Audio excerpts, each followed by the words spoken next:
Welcome to the Concast. I'm former dishwasher, failed musician, and absurdist writer John Conrath. On today's show, we talk to writer, publisher, musician, and lunch lady Ryan Werner. He is the author of Shake Away These Constant Days, Murmuration, If There's Any Truth in a Northbound Train, and Soft. He plays guitar in Young Indian and numerous other bands. He also runs Passenger Side Books. He can be found at ryanwernerwritestuff.com. So yeah, I think with everybody else we've talked about UFOs, but maybe with you we'll talk about the band UFO. Oh, I'd be into that. You know, talk about some Michael Schenker. Well, yeah. So Ryan Werner, how's Wisconsin treating you right now? It's pretty good. Pretty nice out today. Dog shit on the floor. A band called Johnny Trash played on the VFW outside at the Fireman's Ball last night at like 11:30 at night, I saw. So cool. So you just moved back to Wisconsin from Iowa, right? Yeah, we lived in Dubuque, Iowa for, I don't know, probably 2 or 3 years. I was there. It's about the same shit. And you're out in Cuba City? Cuba City, yeah. And what is that, a couple thousand people maybe? Yeah, 2,100 is what the sign out front says. And did you grow up there? Kind of. I mean, I grew up in East Dubuque. So Dubuque is in Iowa, and that's about 65,000. And then East Dubuque is right across the river into Illinois, and that's like probably comparable to Cuba City, probably like 3,000, something like that. And I was born in Cuba City. I was one of the last babies delivered at the hospital in Cuba City, and now they don't have a hospital because, like, why the fuck would they? So yeah. Yeah, like they don't need it. It's just a retirement home, which they need now. There's 2 retirement homes and 3 funeral homes in Cuba City for a town of 2,100. So I mean, I think it's mostly just old white people. So like when you went to school, I mean, was it 30 people or something? Was it like a really small class? Yeah, East Dubuque and Cuba City were probably pretty comparable. I think both schools had around 400 kids. The elementary and had a little bit more grades and stuff like that. But high school was, I think my graduating class was maybe 81. Oh, wow. Yeah, so it was really small. It was that sort of like everyone knows everyone else's business and stuff like that. I mean, I guess I don't really understand like high school on like television shows. Like if you watch like a sitcom or something and the kids go to high school and it's like it's like a campus, and you have to rush from class to class and there's a million fucking people. It's like, well, no, there's like my buddy Todd and then those 3 guys named Marty over there, and like that's it, like. Yeah, I went to high school in Indiana, and it wasn't even like a rural school, but we still had like I think a class of 400 people. Where in Indiana was it? It was in Elkhart. Oh, okay, yeah. Yeah, you've been to South Bend before on a tour. It's just a little bit east of that. Yeah. I've been to South Bend and Muncie and Bloomington. I've had a lot of great times in Bloomington. Yeah, I went to school down there in Bloomington at IU. I think if I had to go back to Indiana, that's probably the place that I would want to go back to. Yeah, we talked about moving to Bloomington a little bit before we bought a house in Cuba City, but I don't know, it just seems like a college town. It seems like that sort of outlier of Indiana. Like I bet Gary isn't super comparable to Bloomington, Yeah, Gary's got a little bit of a different vibe than Bloomington. But yeah, the Muncie's got some of that college stuff going on with Ball State, but yeah, Bloomington's definitely a nice little blue dot in a sea of red. Yeah, I set my first book in Bloomington, and that's back when I used to write straight fiction before I decided I had to stop and just exclusively write weird, absurd stuff. Yeah, isn't there another version of Rumored to Exist coming out? Aren't you doing that again? Yeah, sort of. Or like a sequel or something? Yeah, definitely. Yeah. It's I'm always working on weird stuff like that and chop it up. It's a matter of when do I stop and put a title on it and come up with a cover and find a way to sell it. Yeah. So it's interesting because you are both a writer and a prolific musician. And I wanted to talk about the music stuff first. And I guess I'm just curious how you even got started like listening to music in such a small town, and like how you went from like Garth Brooks or like country FM radio to the stuff that you listen to now. Oh, Garth, holy shit. Yeah, that was like what I was raised on, like radio country. So I remember like Garth Brooks, Brooks and Dunn, John Michael Montgomery, Clint Black, all that, Joe Diffie, all that stuff. So like basically anything from like 90 to like 95 for like radio country, I know like by heart. Like first two like Toby Keith records, like I know the whole damn thing. But yeah, I remember the first time I heard rock music was, which is, you know, fucking bizarre that it's even like, oh yeah, I remember rock music. Like, you know, like you have to remember a time. It's just like, it didn't occur to me young enough for it to just be music. It's like, oh yeah, this is rock music. Like this is different. My dad signed up for BMG and oh fuck yeah. And I was in my room and all of a sudden I heard like, you know, electric guitars and, you know, all the shit and like the big, you know, the shit dads would listen to in 1995. So it was like these big overblown AOR arrangements and, you know, cocaine drumming and shit like that. And it was Styx, Paradise Theater, coming from the other room. Oh, that's hilarious. We talked about this on another podcast, but like my parents weren't really into music that much other than just the radio. And they signed up for that Columbia House Records and, you know, just got the 12 records and then quit. But like two of them was Paradise Theater and Cornerstone. And yeah, those just got burned into my brain at the age of 10. Were you like blown away by the reflective etching on the back of Paradise Theater? Oh yeah, that was so Dude, rad. just like, oh my God, what the hell? Like there's levels to this, you know? Oh yeah, definitely. I mean, I always, you know, living a couple hours outside of Chicago, I always kind of bought into that whole, you know, they're a Chicago working band and, you know, all that. But then you get into like just... Until Dennis DeYoung joined. Yeah. But then you get into like staring at all those gatefold the records and the things with the theaters. And then you get into all that like Mr. Roboto shit in the theater and all that, which, you know, gets a little weird after a while. But so anyway, so how do you get from like Styx to, you know, whatever, Steve Vai or something? It was like, so I got into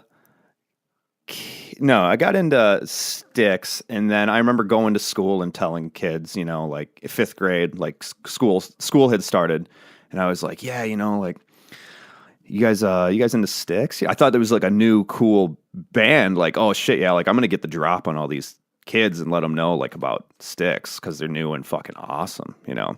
And no one knew what the hell I was talking about, and that happened for a while, you know. But I think I just went through the regular rite of passage for like a lot of teen boys, you know. I was 10 when I heard Styx, and I think by the time I was like 12, 13, I had gotten into Nirvana, and I got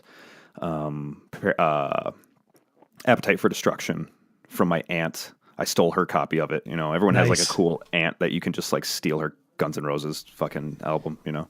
Yeah, I did not. Unfortunately. Yeah, no, one of my aunts cleaned hotel rooms and found a copy of Nevermind by Nirvana there, and she gave it to me. And then I stole my other aunt's copy of Appetite for Destruction. And I remember I had a sleepover at a friend's house when I was 14, and they went out stealing shit from cars, and they stuck with shaving cream to my head a copy of Alice in Chains' Greatest Hits. So then I cleaned it off and listened to that, and I was into them too. But yeah, I had the internet, so I'd use All Music, and we had I would just go, and they have so I go to Styx, and they have like influenced by, bands influenced, and similar artists, and I would go on to like that first version of Napster and download a record by every single band listed on all three of those things, and then listen to them and just I don't know. I just really like music, you know, and that was just the shit I gravitated to. Yeah, that's interesting. I grew up a little before you, so I didn't have that luxury, you know, walk uphill, you know, 2 miles. But you had zines. Yeah, that was a little later, probably college.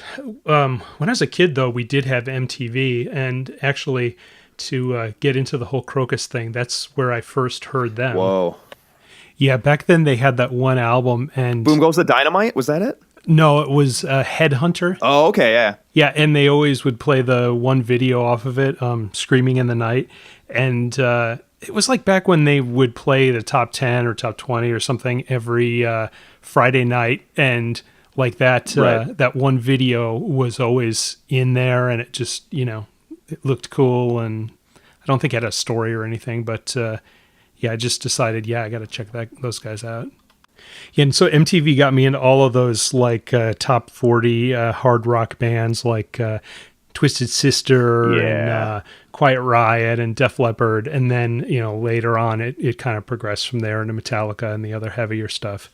Yes, I was. How did your progression go from like this, like glammy AOR rock shit, your Quiet Riot, your Def Leppard, whatever, to like Suffocation? Like that's also a weird journey. But it's more sensical, like, oh, I like the guitars on this, and they're pretty aggressive, and then you find like your thrash, and you're like, oh, it's even more, and then like, holy shit, the vocals are doing what the guitars are doing. Like this is wild. Well, for me, kind of parallel to this was I had a really good friend in junior high who was like really, really into Rush. His older brother got him into it. And so I just like went gung-ho into Rush and listening to all their albums. And then it became like what bands are like Rush, getting into like, Right. Yes and Old Genesis and, the Saga and all of the prog rock bands. Okay. And then, like, after I kind of exhausted that, I went back to, like, each of those bands' influences. Like, I thought, okay, Rush on the first album was kind of like a Led Zeppelin clone. So I'll go backwards and, pick up some Led Zeppelin and, Right. Some, like, Cream and Hendrix and Grand Funk and, all the other, their influences. And I got really into that kind of stuff, too. And then once I did get into like high school, I had a buddy that got me into Metallica. And then from there, it was like Metallica, Megadeth, Exodus, Slayer, et cetera, until you get up to like death metal. Oh, okay. And I also had the whole side trip of, Rush got me into Queensryche, and I got in at like their first or second album. And, I went down that path. But it was really my buddy Ray got me into Metallica. And then from there, it went all through the thrash stuff, like, Grim Reaper and all those kind of bands. And then he had a zine, and we talked to him about this, but he had a zine that he got into thrash stuff and the death stuff. So then it started like the band Death, and then, all of the other death metal bands kind of beyond that. We went to a lot of shows and, wrote a lot of reviews for a zine and all that stuff. Speaking of death, or I guess I'm thinking more like, I'm sure Carcass you got into pretty early on too then. Oh, yeah, yeah, all of those Earache bands, Carcass, Entombed, Napalm Death. I mean, I got in pretty early, but Right. Not super early, like at around the 91, 92 time frame when that stuff was like really the peak Earache years. Right. And I like the kind of the older Carcass too. I know a lot of other people don't, but I'm all in on like Heartwork, and I think Swan Song's pretty fun too. Oh yeah, definitely. I don't. Okay, so you're listening to all this music, but the next question is, I guess, how did you start playing? Did you start on guitar? Did you pick up another instrument when you were a kid? I played saxophone for 10 years, even into wow. college. I played 2 years in college and I did some jazz. I was never good at jazz. By the time I quit, I was practicing 3 hours a day, Oh, wow. I think, playing saxophone. I do like an hour, in the morning, and then midday I do, maybe half hour, 45 minutes if I could squeeze it in, and then I do like hour and a half at night, staying late at the rehearsal hall. But yeah, I got pretty good at classical by the end, and then I did marching band too. So I got to march halftime at a Packers game. At Oh, Lambeau. wow. So yeah, it was awesome. Like I get put down my sax and I did a like a front flip over the 50-yard line, and yeah, it was a rad time. But just being in front of all those people was like, yeah, this is like wrestling. Like fuck yeah, I'm at halftime at a Packers game. This rules. Cool. What kind of saxophone did you play?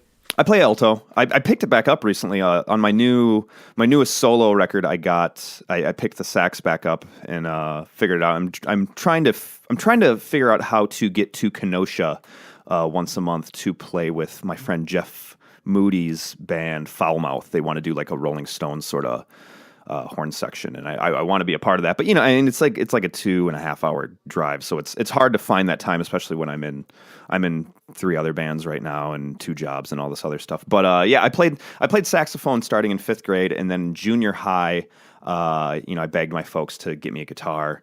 And I took lessons for a little bit, and you know, thinking back, now that I give guitar lessons, I feel like I'm getting my comeuppance. But like I made because you know I made the guy like he's like, yeah, here's some good riffs to learn, and taught me like you know Purple Haze and Smoke on the Water, and you know all the classic rock stuff that's like you know cool and kind of just godhead for like young kids learning rock guitar. And then I was like, that's cool. Can you teach me If You Could Only See by Tonic and Cowboy by Kid Rock and you know shit like that.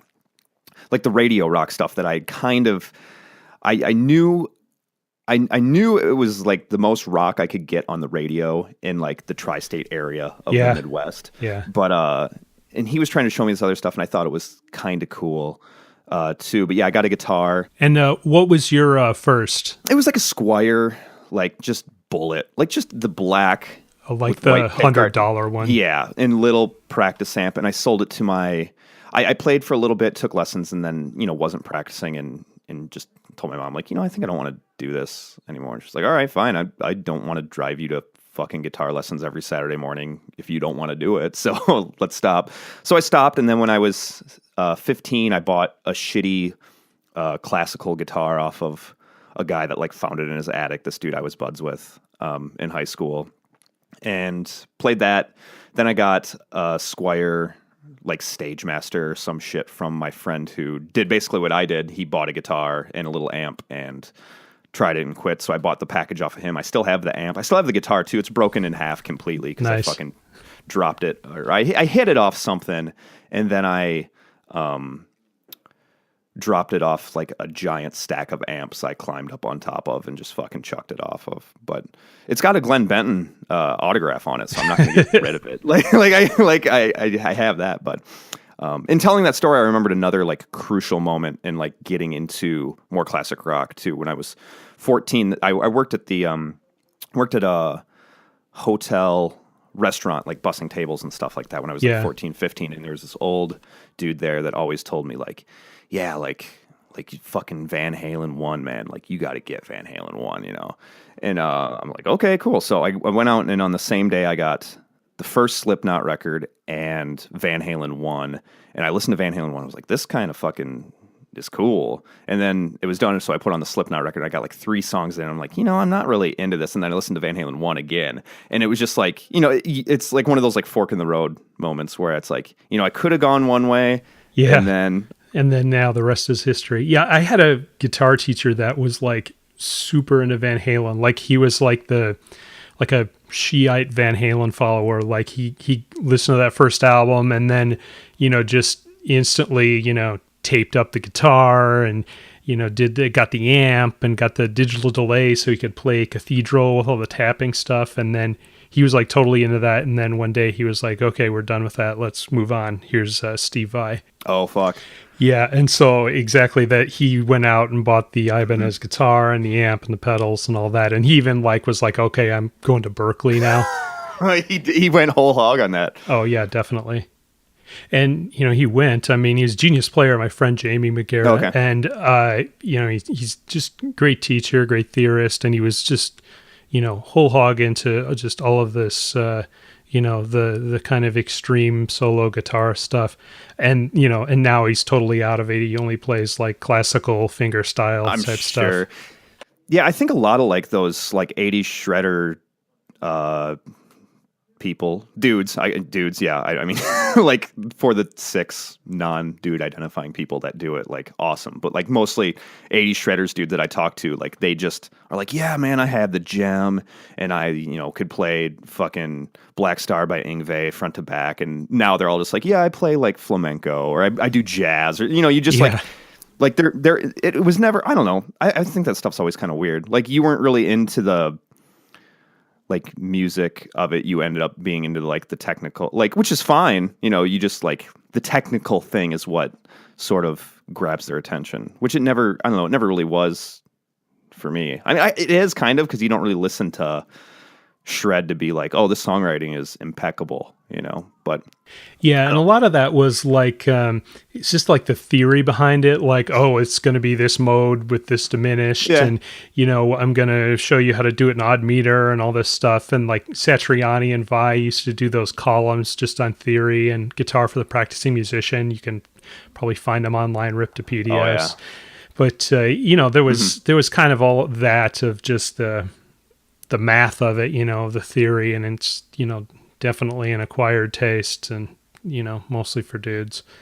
I think Satch's column was called Modal Madness. Yeah. In, Guitar World. It was all about how to use different modes to like enhance your playing and shit like that. And Yeah, definitely. I never went that far. I like theory and I can do cool stuff with it, but it's very like utilitarian. Like I just kind of use it when I need it. I'm not like going out of my way to do weird wild shit for no apparent reason because I'm bored and I'm too good. You know, it's I'm not that far down the rabbit hole yet, but Yeah, and that virtuoso stuff, I mean, I was so into it for a long time, and then I just kind of reached a certain point in my, whatever, 30s, and I was like, okay, I think I'm done for now. you were a Dream Theater guy, weren't you? Oh, yeah, definitely. Oh, Yeah. Yeah, I got started pretty early on them. I talked about this on their podcast, but I got their first album like right before it came out. And When Dream and Day Unite. yeah, and there was a record store near me, and the one of the guys that I knew that worked there had was playing it, and I was like, "Oh man, this is so awesome!" Right. And he just like took out the tape and gave it to me and said, "Here you go," and that pretty much started the disease. And you know, it went on, and I got into, you know, I followed all their stuff, and I you know, saw them live a bunch of times in Seattle and New York. And, you know, I definitely loved those guys for years, but I just reached a certain point where I don't know if I outgrew it or the you know, the stuff changed, or I don't know. But, yeah, I kind of moved on after a certain point. So anyway, so after the high school experience, you went on to college. Were you originally studying writing or music or what? I started going for music, and after a couple of years, I just kind of, like I said, I was practicing saxophone 3 hours a day, and I don't really give a shit about saxophone too much. It's kind of fun, and it's a nice little tool to have in the toolbox, but it's not like anything I'm like super passionate about. It's fun, and picking it back up now has been fun too, but it's sort of like the fun thing I do when I'm not playing guitar, and I have a good time doing it. But 3 hours a day, like, and I was doing 3 hours a day to be like pretty okay. I was watching like my peers just be incredible with less work. So it's like I don't want to go into this market of like the best musician I knew in college ended up playing cruise ships, which was like an okay gig, but it's like I don't want to be on a fucking cruise ship when I'm like half the musician this guy is. Like if he's playing a cruise ship, what am I going to be doing playing saxophone, you know? So I switched to English, which was, you know, I mean, lateral move in terms of like what I can do with it and applying it to the real world. But yeah, I switched to English, and I took a creative writing class, and I was okay at it, so I just kept doing it, and that was about it. I went for English and didn't focus on teaching or anything. I just wanted to write, so I just wrote a bunch, and I never went to grad school or anything. Just I was planning on it, but I was like, oh, I need to read more. I need to read more because I feel like I'm going to walk into grad school unprepared. And I imagined everyone going to grad school and just sort of being geniuses already, and having like, I was like, I don't want to go to grad school and not have opinions on, you know, 100 Years of Solitude, you know? Yeah. So I made a list of like all the shit I wanted to read, and before I went to grad school. And as I was reading it and writing more, I was like, well, I'm kind of doing okay just reading a bunch and writing a bunch. So I just kept doing that and felt like I had found a path that worked for me, you know. And when you were getting started, who were your guys or gals? Oh shit. And writing? Yeah. Nick Hornby was huge for me. I mean, obviously, like as a music nerd, like High Fidelity, you know, it was all music and girls. Like all my writing was I mean, you kind of have your person you bite off. I was never one of those people who like wrote as a kid. So like I have a lot of friends, and they're like, yeah, I remember writing, fan fiction when I was a kid. And when I was like 12 years old, I wrote a novel and made my mom like, hole punch it together for me. Like, what the fuck? Like, I was just like hanging out and like dubbing, Sad But True onto fucking 10 different cassettes and shit like that, like I wasn't doing any of this stuff. So I felt like I came to it late. And when I found Nick Hornby, it was, that was my guy.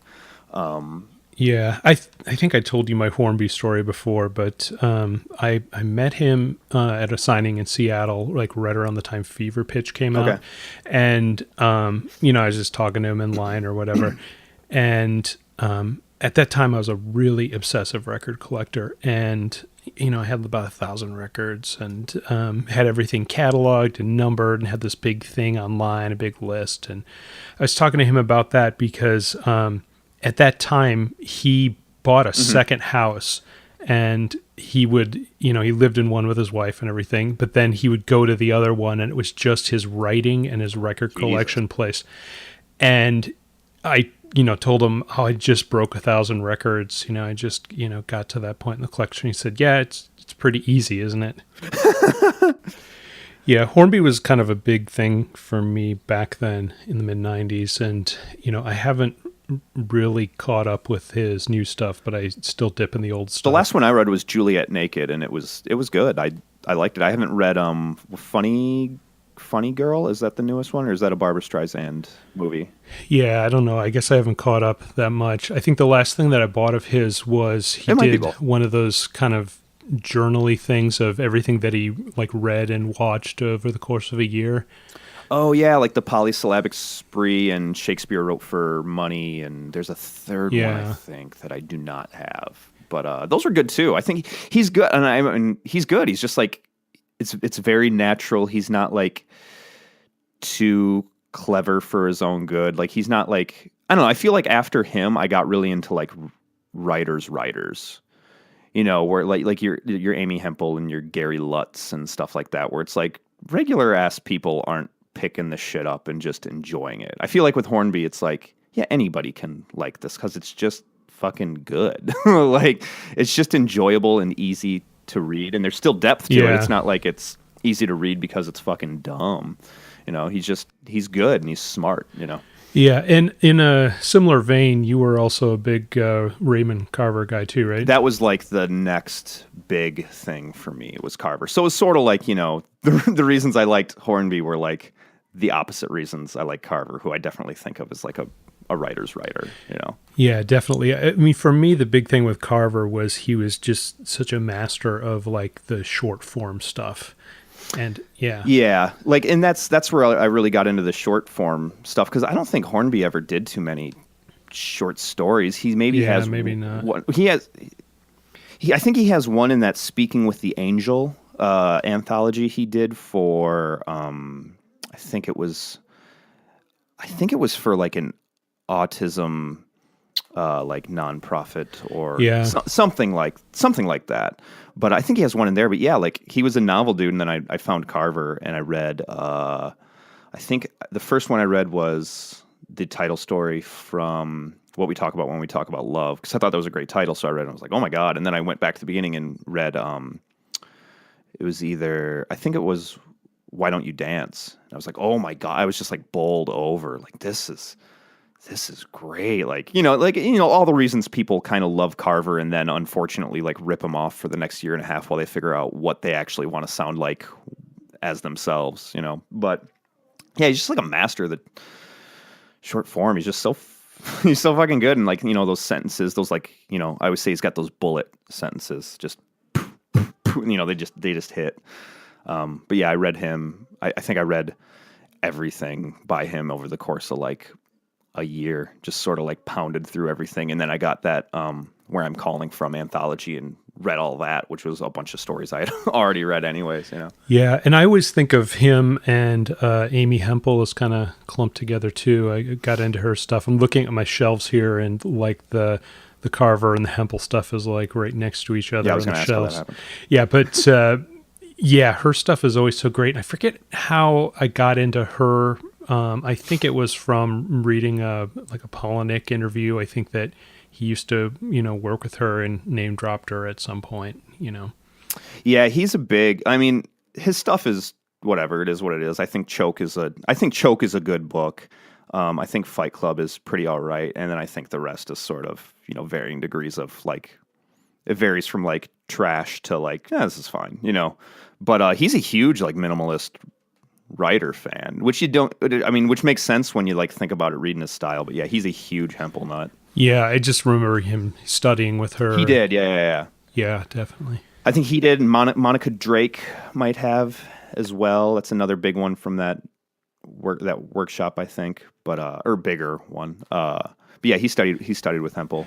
Yeah, I definitely like his minimalism. I'm pretty much the same as you. There's some of his stuff is pretty good, but I'm kind of, I never followed it. I did like his nonfiction book that he did. Oh, was it Stranger Than Fiction? Yeah. Yeah, that one's pretty fun too. Yeah, I just liked, hearing his take on all the Portland weirdos. And I did like Fight Club. I liked the structure of it and kind of how that went together for the time. But the rest of it, I'm not part of his cult. He's doing his thing, and that's fine. I mean, like, I don't particularly care for... I think he sort of tells a decent story, and then like the ending of Lullaby and the ending of Invisible Monsters, I just think are like, dude, what? Why? It was sort of like I could go either way, and then the last like 6 pages happen, and I'm like, oh, motherfucker. But yeah, he's got his thing. Like, whatever it is.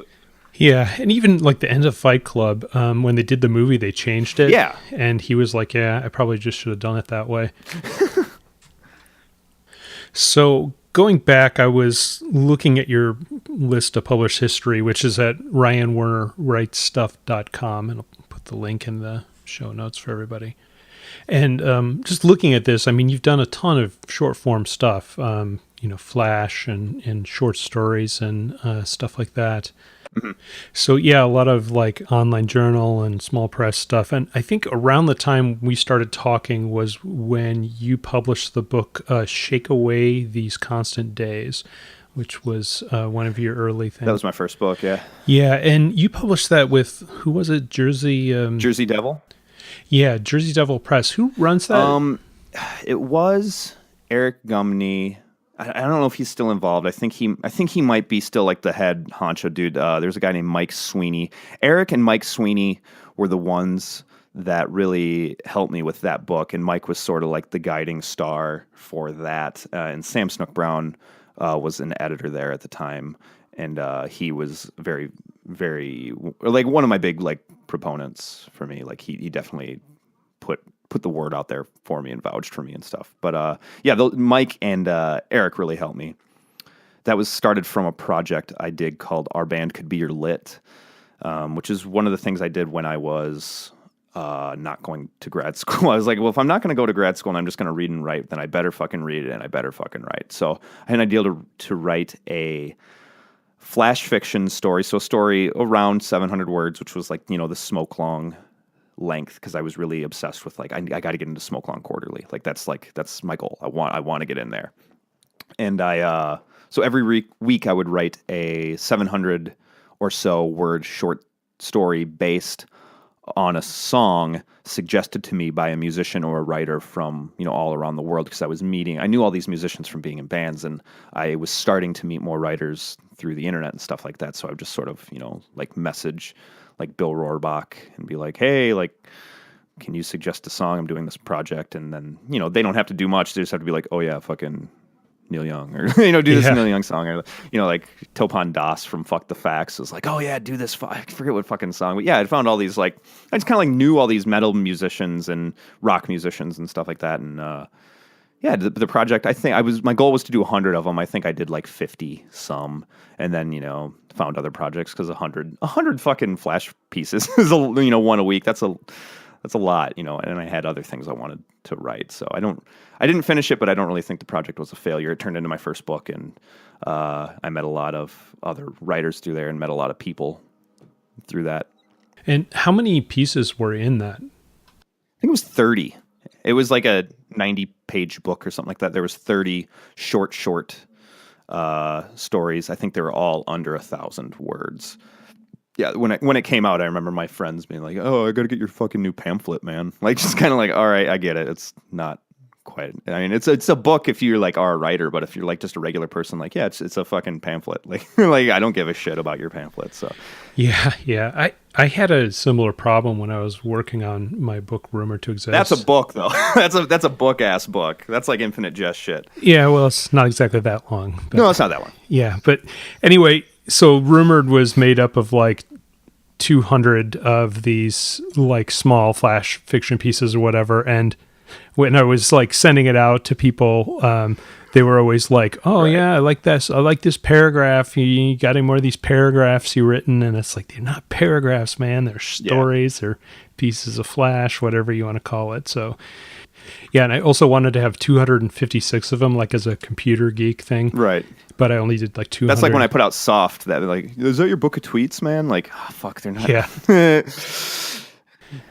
So then after that, you did your first book with them, but then after that, you decided to start to self-publish, and that's when you started Passenger Side Books. So what exactly was the story behind how you started that and what your decision was there? I wanted originally. It started when I was I was a janitor at Walmart. Yeah. And, just that's all I was doing. And that's where I was able to read so much too, is I would just take a book. I had these really baggy pants from high school that I still fit into. So they had the huge pockets in the back so I could fit most softcover books in my back pocket. So I would just walk around with the book, and then, I'd get into work in the morning and I'd sweep around and make sure all the managers saw me working. And then I would go into the family restroom that locked and read a book for like an hour and a half or so. And, they all assumed I was working elsewhere and, come out and spray some stuff and wipe it down and make sure everyone saw me again. Just sort of keep up appearances. But really I was reading a lot of books. And I worked full time and I was in 3 or 4 bands, and I still managed to read, I think, 90 some books one year, which was a lot for me, just because I was reading all fucking day at work, and then I got to come home and write too. So I was reading a ton, I was writing a ton, I worked this shit job, and I wanted to start a little journal that was monthly and called Split 7, and it would be one poet and one fiction writer every month, and they would be in the same sort of zine, and it would come in a split 7-inch like a 7-inch plastic sleeve, and it would have downloads for like a band, like a new band every month too. So it would have like a mixtape, and I would still love to do that, but I was like, I don't have the overhead for this right now.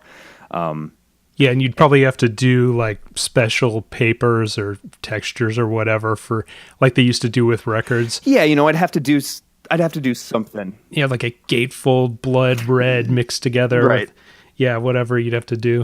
I mixed in 6 drops of blood from a virgin and then swirled it around in the paper. Yeah, I'd have to do shit like that. So the gatefold. So I wanted to do that and ended up just not having the money. And I had sent my copy of my first chapbook, Murmuration, off to the, was it Pank? It was either Pank or Cake Train's chapbook contest. And on New Year's Eve, I got the rejection, like, nope, we don't want this. And I was like, all right, well, I believe in this book. It's coming out. Like, I'm gonna make this book. So I got like a 100% legal version of Adobe InDesign and learned how to use it, and bought a duplex printer and made my own chapbooks. And I wanted to do other people's books too, because I didn't want it. I thought that would give the press a little more validity, not just like a full-on vanity project. So I put out a chapbook by Justin Lawrence Doherty, his book, Whatever Don't Drown Will Always Rise, which is a great book, and Matthew Burnside's Infinity's Jukebox, which is another incredible book. Yeah. So yeah, I put those out and made those, and then I booked a 2-week book tour for us cross country, and we went and did that, sold some books, read it from everywhere between Dubuque, Iowa, all the way to Portland and back over 2 weeks. That was my first book tour. I'd done a music tour before that. Yeah, I was curious about that, like how much music touring you did, and if you were, it was comparable, or like what you learned from the road from touring with different bands and these kind of small venues and all that kind of stuff. I had just done one tiny music tour. I filled in with a band from Oakland, actually. Victory and Associates is the name of the band. Conan Neutron was the guy that my band Legal Fingers played with in Dubuque, and we just sort of hit it off. And he's a dude, man. He's got his heart in all the right places, and he picked a little old kid from the Midwest to come out and man, like we're gonna fly out there and you're gonna play guitar for us on these this 6 or 7 day tour. Like, oh well, I don't know why me, but yeah, I'm all in. So yeah, I owe that dude a lot. Yeah, was he originally a Midwest guy? Or no, he's like he's a full blown California fucking dude. Like yeah. I remember one time he's like, I don't know. I just if I want the winter, I'll just go into the mountains for a little bit. Like that's not the fucking winter. Like winter is like 6 months of like you hate everything and you're like punishing yourself. Like it's not just a little snow for a little bit. But yeah, like grew up in Modesto and then wanted to see the whole fucking town burn and hated everybody, and then went off and started a band called Replicator, and and then toured around for years and years and years, and then had another couple bands, Mount Vicious, and then Victory Associates, and now he's doing a band called Conan Neutron and the Secret Friends with Dale Crover from the Melvins on drums. Oh, cool. So isn't Conan like involved in like the kind of experimental or harsh noise scene or something like that out here? Conan, more like the noise rock stuff. Not so much like experimental, but definitely like noise rock stuff. Like, I would say stuff that branches off from that sort of Albini sort of umbrella of music, that Chicago noise rock scene and stuff like that. And like, the Pacific Northwest stuff, a huge Unwound fan, stuff like that. Yeah. Yeah. Which totally passed me by. I was listening to fucking, like Jesus Lizard played Dubuque a bunch of times in the early to mid 90s, but that was totally under my radar. I was just a little too young. I still hear stories about it all the fucking time. Shellac played the fairgrounds and, whatever, stuff like that. Yeah, there's so many genres like that it's going on and you don't really know it, even though it's right under you. Like I lived right by the Knitting Factory in New York in the early zeros, and there was just like all that crazy experimental or shoegaze type stuff was going on back then, and and I was just like whatever, hanging out in my cubicle listening to Dream Theater bootlegs or Fozzy albums or whatever. I was just oblivious, and now I wish I had gone to some of that stuff. Yeah. I had my philosophy professor in college. He went to, I forget which college it was, but he did his grad studies in New York. And he's like, yeah, I remember going to see John Zorn and Naked City and Bill Frisell and stuff like that at, Knitting Factory. I'm like, holy fuck. Like just to be a part of that, like one little like moment in time would be awesome. Yeah. And this is also, the place I worked in New York, Philip Glass had his studio in the same building, and like we were on the 5th floor and he was like on the 9th floor. So it's like I'd see him in the elevator and stuff, and they're doing all this avant-garde recording right above us. And, I'd just go back to my cube and listen to, whatever, the newest Halloween album or something like that. I don't know. Right. Yeah. You guys can go do your weird fucking operas up 4 floors and, whatever. Yeah. And that's another thing too, was like I was there in the early zeros, and like the alt comedy scene was like just becoming really big and forming, and all the stuff like UCB theater was just huge, and I wasn't going to any of it. I was just staying inside. You were around for it, but you were too busy like on message boards and shit, just being like, oh man, like I wish something was going on. Like yeah, the world of comedy is being reinvented 2 blocks from my house, and I'm going home and watching Seinfeld reruns or whatever. So anyway, you just did this No Coast thing, which I downloaded from Bandcamp a little bit ago, and oh yeah, thank you. Yeah, so this is interesting to me because you basically took this chapbook we were talking about, and you kind of did like a spoken word version of it, kind of mixing together some other, music stuff along with the book? Yeah, I wanted to do I wanted to do a Bandcamp equivalent of, or like a literary version of what Bandcamp is, because I was looking for how to get digital copies of my book out there, and I didn't really see any options I really liked that would put me in total control of everything. So since Bandcamp already exists, you can attach, like when someone downloads a record or, downloads your audio files, whatever, from Bandcamp, you can attach bonuses. So that means, additional songs, PDFs, Word documents, pictures, whatever.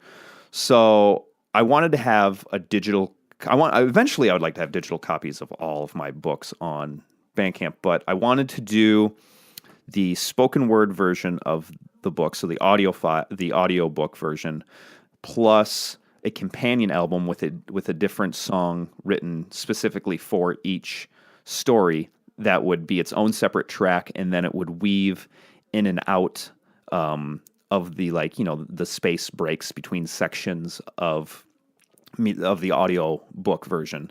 And then if you downloaded it, you would get the PDF of the book, which was the whole point of the thing. So you can pay what you want, and you get the album, the audiobook, and the digital copy of the book. And Bandcamp takes their little cut, and PayPal takes their cut, and I get the rest, and I'm in total control of it, and no one owns it but me. And yeah, I'd like to do that for all my books, and I'd like to see more people doing that. I'd love to see more people going on book tours and stuff like that, Yeah, I've always thought about doing some combination of, music or speech or, spoken word and zine stuff. Like when I first bought all this gear and started doing this podcast, one of my first ideas was to do something that I, would be reading stuff on each episode. And then with like this libsyn.com who hosts us, you can put bonus files like PDFs or whatever.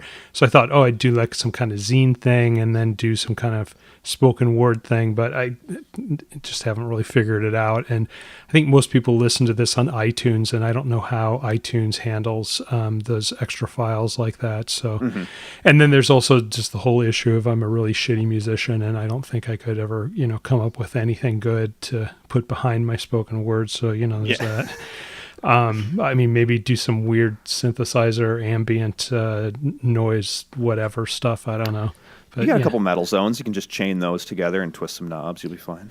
Yeah, that might work. Who knows? So, yeah, the thing you just did kind of reminded me of, and this isn't really a slight, but of this Henry Rollins spoken word thing. Here we go. Yeah, it was for that book. I think it was called I Scream, and it was like a book, but then he did a CD too. Oh, I remember that, yeah. And it was like ambient jazz stuff in the background, and it didn't entirely, work out. It sounds really dated. I remember I heard it back in college, and even then I thought, like, what the fuck is this? Like, yeah, it was definitely I think I only listened to it once or twice, but it definitely was an experiment. It was something kind of cool to see somebody mix a CD with a, this is in the mid '90s, of the multimedia era, but right. it was just cool to see something like that, and it just kind of reminded me of that, of mixing music right. and ambient stuff and the spoken stuff out of the chapbooks. I just thought that was pretty cool. And then another thing with this Bandcamp thing is it seems like you've always got another release coming out, or at least like this year, it seems like you've had a bunch. Like, how many bands are you in right now anyway? 3, and then solo stuff as well.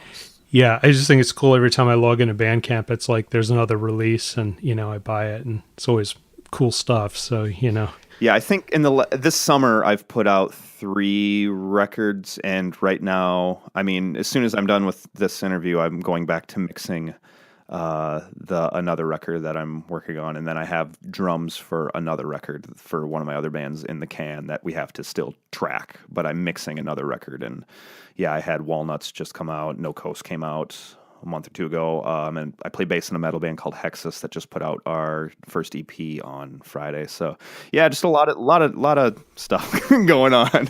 Nice. And do you have any other writing stuff going on you've been working on? Man, writing's been really slow since I've been focusing on the music stuff. It's like, the pendulum kind of just swings back and forth, and there's times where I won't do much music stuff, and then like, oh yeah, I've got like this essay coming out, and then this short story's publishing soon, and then I've got this book coming up. And right now, I had that book of music essays come out last year. Maybe Don't Drown Everything in a Mop Bucket That Isn't Yours. Long, obnoxious title. But yeah, that was all essays about music and records and stuff like that. But it's been really slow. I don't know. I don't think I've written too much since that came out, and I did the tour for it last year. Yeah, your wife Gwen also had a book that came out like right at the same time, I think. Yeah, her book's incredible. Yeah, like definitely. My book, I was like, I feel okay about this book, and then like her book of essays is just awesome. Yeah, it's called I'm Ruining My Own Life.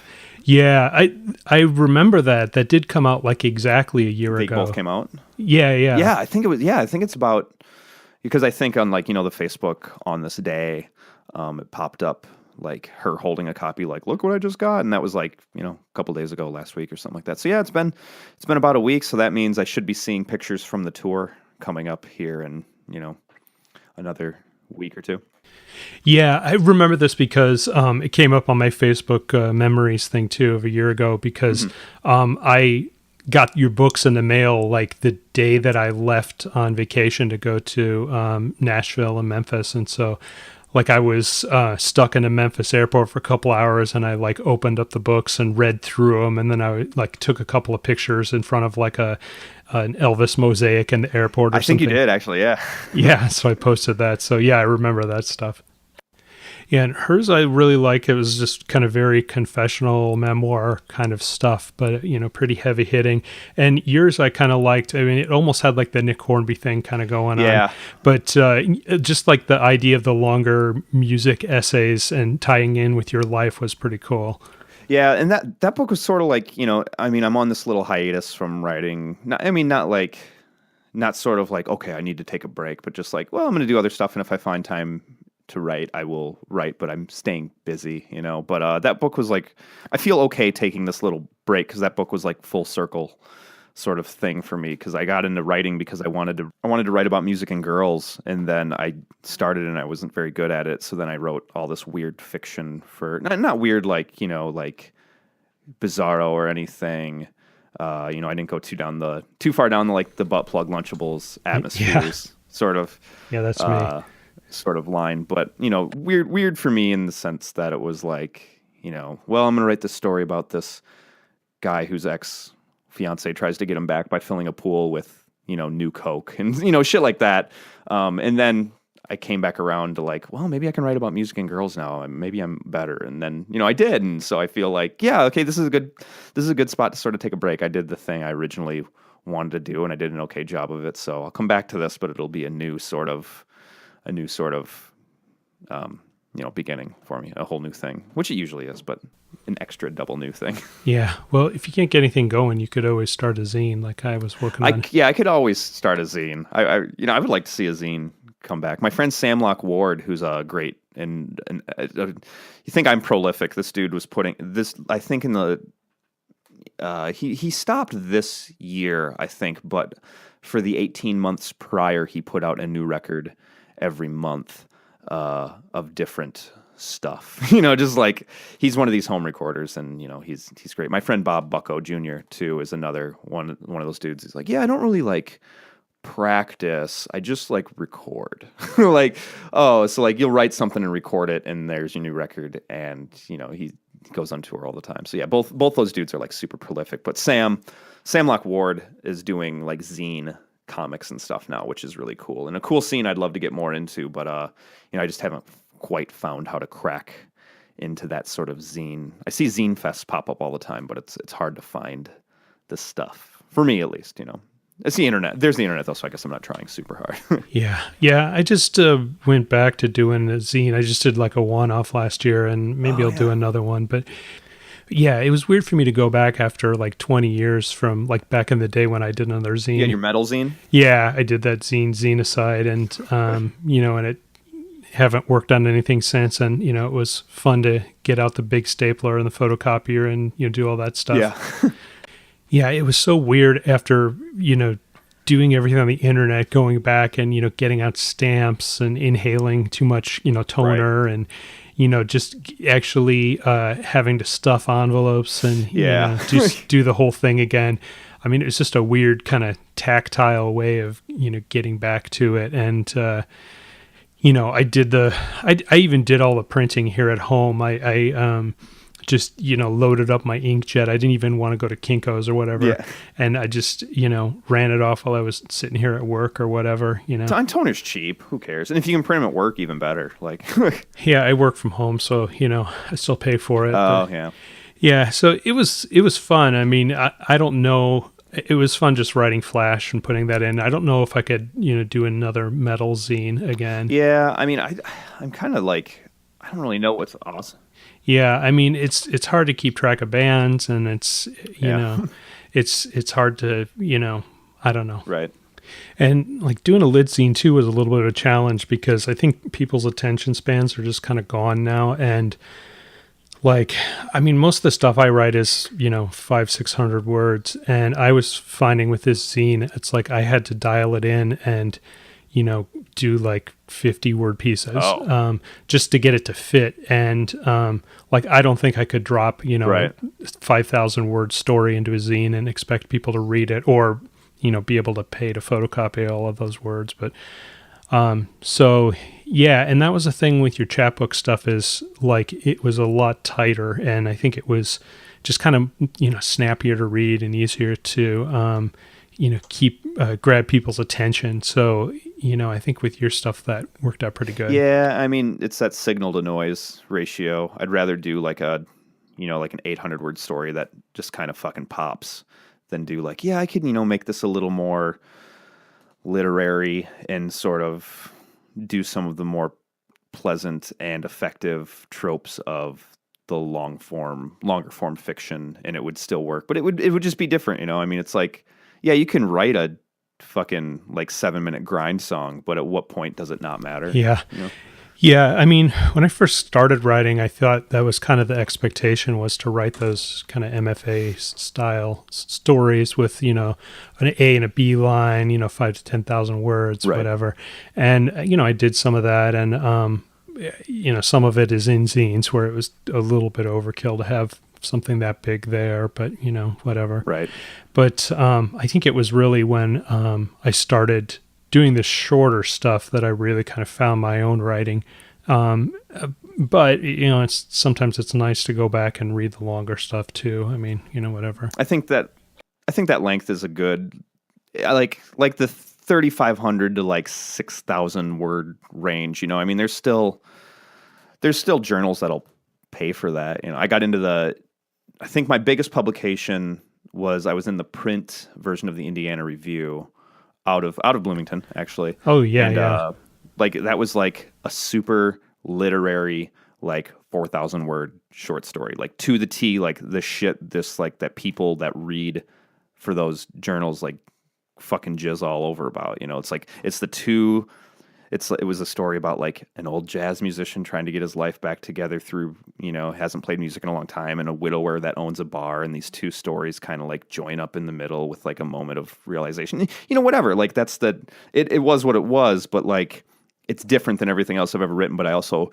got paid, got into like a prestigious journal, like got put in print. Like I mean, it's just a different world. You think of like, I'm still proud of that story and happy with it, but not as proud as I am as like Soft or something like that, where it's just like these 250 some like one sentence chapters that like bounce around. Like, yeah, that's what I'm really like super into, but no one gives a shit about that. You can't get paid to do that. You know what I mean? Yeah, and that Indiana Review thing was just a weird coincidence for me because, I went to IU a million years ago and took a few writing classes, and it seemed like every time I took a class, a creative fiction class or whatever, we'd get conned into buying the latest issue of it because like a grad student would have something in it or whatever, and we would be assigned some like writing or reading assignment out of that. So it's like I got a bunch of old copies laying around somewhere, and that was always like in 1990 whatever 3 or 4. Like I always thought like that was kind of the big time, and those kind of markets were the things that everybody kind of wanted to get into. So it was kind of cool to see that you got something in there, and alongside all the other stuff, and it was cool story and everything like that. So yeah, it was definitely a weird surprise though to see Indiana Review pop up my radar again. Yeah, when I read in Bloomington on the tour, like I did a tour for Soft after that story was published, and I had mentioned that I was in the Indiana Review to a couple people there because they're like, oh yeah, we work on IR, like we're editors there. I'm like, oh cool, like I was published, and 2 issues ago or whatever. And like, oh yeah, we just started, and they had heard me read, and what I was doing for Soft is I would read the first 32 chapters of it live, which is it's maybe like an 11-minute set, so not super short, but it zooms by. I mean, you've read the book; it just kind of like boom, boom, boom, boom, boom goes. So 32 chapters isn't a ton, and I had all the chapter titles written on giant sheets of paper that I would put on a music stand, and I would flip down and have them read the titles as I read the chapters. It flew by, and it was weird.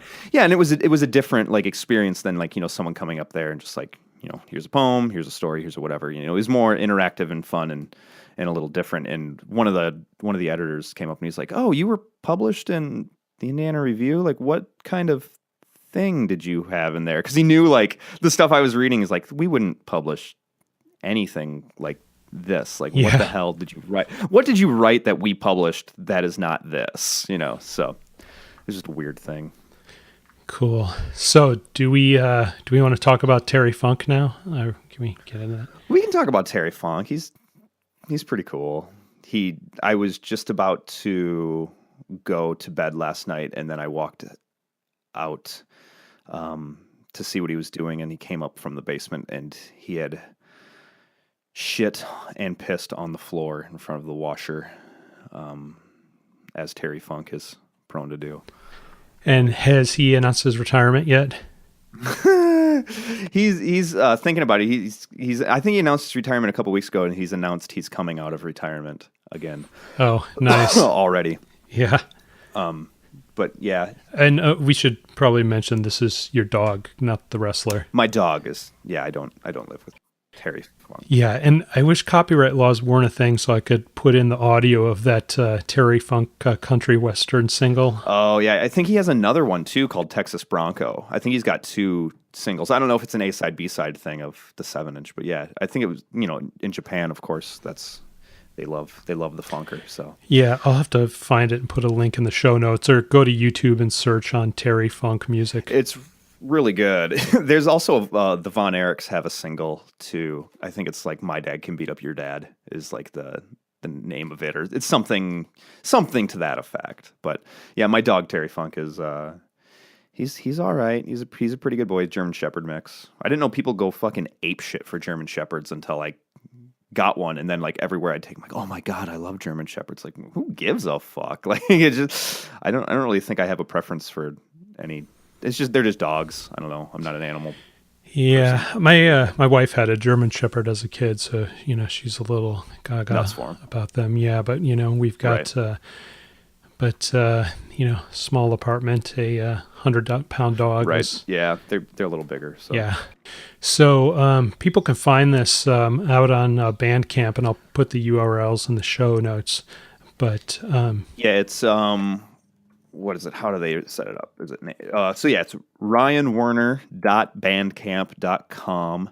And then that's my solo stuff, and there's a bunch of youngindian.bandcamp.com. We're probably going to change the name here soon. When we started the band, there wasn't a lot of talk about appropriation and taking up space for other people. It's things like this. So like none of us are Indian.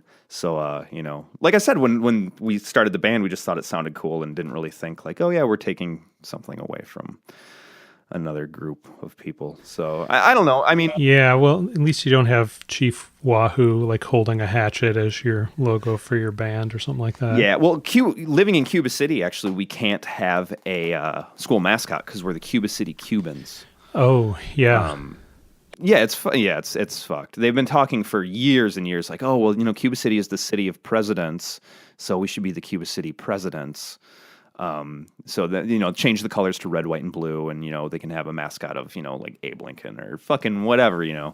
And yeah, but nope, Cuba City Cubans, so no school mascot because every year, at least at the beginning of the year, some kid comes dressed up with like a sombrero and a fake beard painted on and a giant fake stogie and like a drug rug on. And then they always have to be told, like, you can't wear that, it's racist. And we know that we're encouraging that by still being the Cubans, but sorry, you can't do that. Yeah. But anyways, yeah, you can find me at Bandcamp, ryanwerner.bandcamp.com, youngindian.bandcamp.com. Those are the two main ones. I mean, there's a bunch of other bands I'm in. Who gives a shit? Ryan Werner writes stuff.com. Yeah, Google Ryan Werner. Did I ever tell you when DRI was on my buddy John Houlihan's podcast, Live from the Barrage? They're like, like where can we find you? And he's like, I don't know, just Google DRI, like fucking dude, just Google DRI. Yeah. Those dudes are cool. But anyways, yeah. Yeah. That guy Kurt Brecht used to write books like back in the 90s, and they're worth reading, like if you can find them. I mean, I have no idea if any of them still exist. I'm sure you can find like 20 boxes of them in his fucking basement. Yeah, maybe. But he did this book called The 30-Day Diarrhea Diet, and which is not a how-to book, but it's just about how in between tours, him and I think one of his roadies like went to Mexico with like no money and just wandered around in like the jungles and slept on beaches and got sick and did mushrooms and whatever else. But it was just kind of a funny like a tour diary / kind of on the road kind of thing. Right. I would read that. Yeah, it was pretty cool. And yeah, like total DIY, he was like selling them at shows out of the trunk of his car or whatever, that'd be pretty cool. He's in the scene, man. Yeah, I'd do a tour with Kurt Brecht, reading tour. That'd be awesome. Yeah, I'd pay for that. So cool. So musician, writer, Ryan Werner writes stuff.com. So check it out, guys. Okay, well, thanks a lot for talking. Thanks for having me, man. And catch you later, man. Yeah.